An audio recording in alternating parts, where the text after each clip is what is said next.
It's often debated if Cedar Point in Sandusky, Ohio is America's best amusement park. It's often considered America's roller coaster. In today's video, I'm going to debate the park all the way from the flat rides, the resort, operations, and yes, the roller coasters to decide if it is America's best amusement park or if it's a little bit overrated. And I may be a little biased. I grew up going to Cedar Point my entire life, being an hour and a half away from the park for 23 years until I recently moved to Michigan. Go Blue. But like I said, on this beautiful peninsula, Cedar Point does boast over 70 attractions, 19 roller coasters, a water park, a resort attached to it, and so much more. So let's review the park today and decide for today's fact in 2025 if Cedar Point is America's best amusement park. And yes, it is an amusement park. It is not a theme park like Dollywood or Silver Dollar City, Universal, or Disney. This is an amusement park. And before the video gets started, I want you to comment down below if you think Cedar Point is truly the best amusement park in the country. And if it's not, I want to hear your thoughts down below. And if it is, I want you to debate me on why it is for you. To get things started, this park was founded in 1870, being America's second oldest amusement park, right behind another park on the East Coast. And it has an amazing upbringing with some of the greatest rides you'll ever see at any park, with some of the world-class attractions. And now it's definitely been the fan favorite for the Cedar Fair organization, now the Six Flags organization, with the majority of the funding definitely being allocated to Cedar Point for new roller coasters and record-breaking rides. I mean, just in the last few years, they've had Sirens Curse, Wild Mouse, the new themed area with the Grand Pavilion, the Top Thrill 2 renovation, and so much more, so much money put into the park. First up, I'm going to grade the park on a 1 to 10 basis, and we're going to go with the flat rides first. The park does have a very basic collection of flat rides with some standouts with the S&S Scream and Swing and Skyhawk, Max Air, and Windseeker, but it's pretty basic after that. You have a Super Himalaya, you have your classic swing ride, you have your classic drop tower, and you have your scrambler, and just like I said, a basic flat ride collection, and my favorite, the Lake Erie Eagles, where you fly and you can really swing those eagles a lot over by Gemini. Like I said, it's many staples you will find at any other theme park across the country. It's nothing too crazy, and it's definitely not the testing ground like it is at Canada's Wonderland with all the new and upcoming models to test at that park.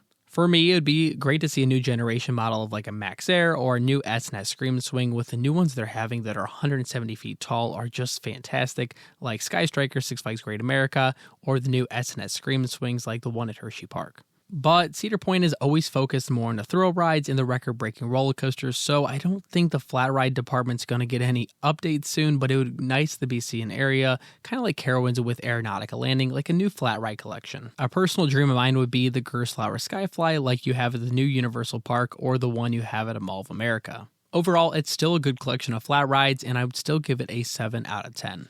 A short section we can touch on is the water rides. The water rides are a very small collection now that Snake River Falls is no longer here, and Shoot the Rapids is definitely not here anymore. If you know, you know. The park only has one ride that operates during the season. That is Thunder Canyon, a river rapids ride.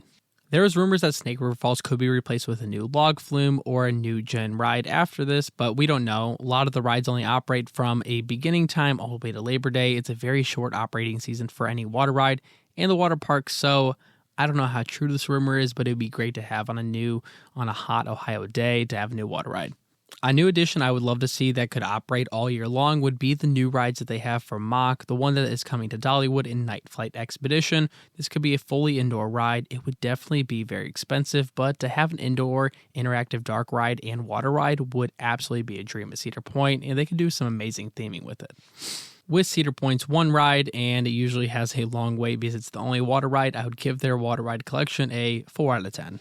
Next up is the kids area, and kids roller coasters and alike. The park stands that has 4 main kids areas: Planet Snoopy, Camp Snoopy, Kitty Kingdom, and the Gemini Midway, with some kids attractions that are sporadically placed throughout the whole area in this park. Don't get me wrong, this has a great selection of rides from every age group, all the way from the little kids all the way up to junior thrill seekers, but the biggest problem is the cohesion, and I would think if they added all these areas together and had one massive area like Kings Island, it could do absolute wonders.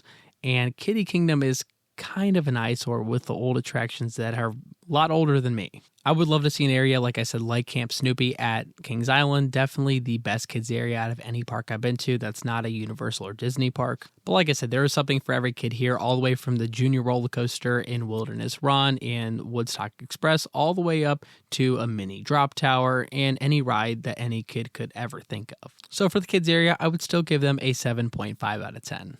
Next up is the section everybody's been waiting for, is the roller coaster selection. The park technically has 19 roller coasters since Gemini is 2 separate roller coasters. Now, their top 6 here with Millennium Force, Steel Vengeance, Sirens Curse, Maverick, Gatekeeper, and so much more could truly be the best roller coaster at any park in the country. If you put it there, that's not a major Six Flags or Hershey Park. Their top 5 and 6 is just absolutely bonkers and is truly the best roller coaster collection in the world. Starting off with the first 200-foot roller coaster in Magnum XL 200. Yes, it shows its age, but has some amazing airtime. The first 300-foot roller coaster in Millennium Force is still an icon to this day. It may not be my favorite Giga roller coaster, but it's definitely one of the most iconic rides of all time, and anybody would love to have it at their home park. Technically, right now, the world's tallest roller coaster in Top Thrill 2, technically the first roller coaster to go over 400 feet tall. You have Steel Vengeance, arguably the world's greatest roller coaster made by Rocky Mountain Construction. You have Gatekeeper, which is a fantastic wing coaster. You have the new Sirens Curse, which is a new gen Vekoma tilt coaster with some amazing on-ride audio, and the gimmick and the tilt, which is fantastic. And Maverick, which rounds at the top 6. It has an amazing top 6, and it truly proves that size is not everything,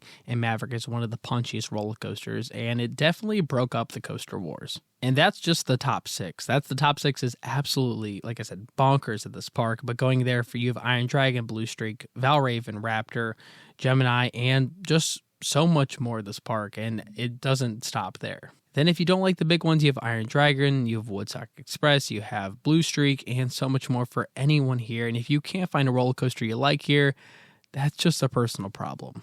One thing missing from the park truly is a strong wood coaster, and that's the biggest thing for me why I like Kings Island better, is you have Racer, you have the Beast, you have Woodstock Express, and you have my favorite roller coaster of all time in Mystic Timbers. If the park could invest in a modern wood coaster or even a modern launch coaster like Big Bear Mountain at Dollywood, yeah, nothing is touching Cedar Point in terms of the best roller coaster lineup for a very, very long time. And on a personal note, I would absolutely love to see if they could take out Gemini because it's a huge plot of land, and imagine a roller coaster like Stardust Racers or just a modern dueling coaster here, even a modern dueling GCI.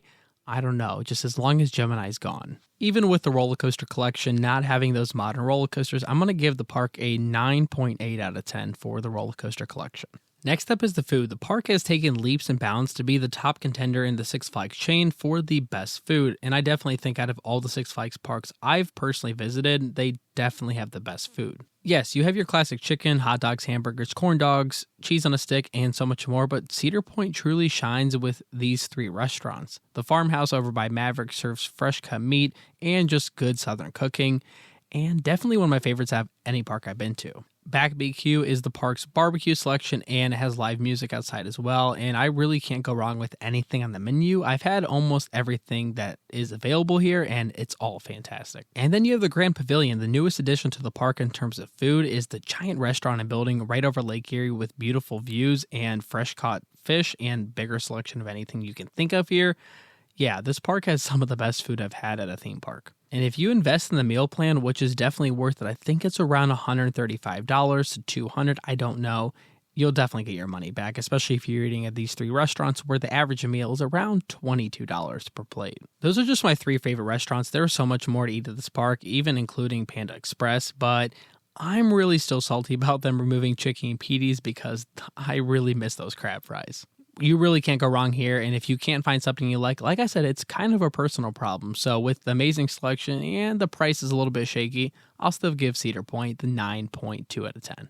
Now this is a bonus selection. We're going to go with the water park they have. Not every amusement park has a connected water park. This is a separate admission. This is Cedar Point Shores, Cedar Point's water park. Now this is right connected to the park. It's literally a 3-minute walk, and some parks are a few miles away like Silver Dollar Cities, so this one's great that it's connected. I do think this is the weakest aspect of Cedar Point in general, and you have your classic lazy rivers, you even have 2 of them, you have a family raft ride, you have your classic slide complexes, but the park is truly missing a standout water ride, water slide, or rapids ride, kind of like the one Wildebeest or Mammoth at Holiday World. If the park could get a classic ride like Mammoth or the racing ride or any new modern water slide, it would do wonders at this park.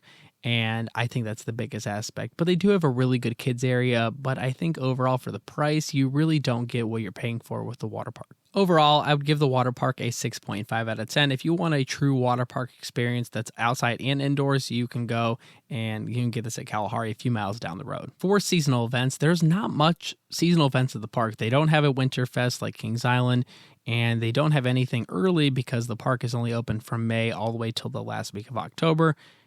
But they do have some seasonal things like 4th of July, and the biggest thing is Halloween weekends. The biggest discrepancy this year was with Halloween weekends, you had to pay for the haunts to walk through, so that was a big bummer, even if you have a Platinum Pass or you have the Prestige Pass like I do.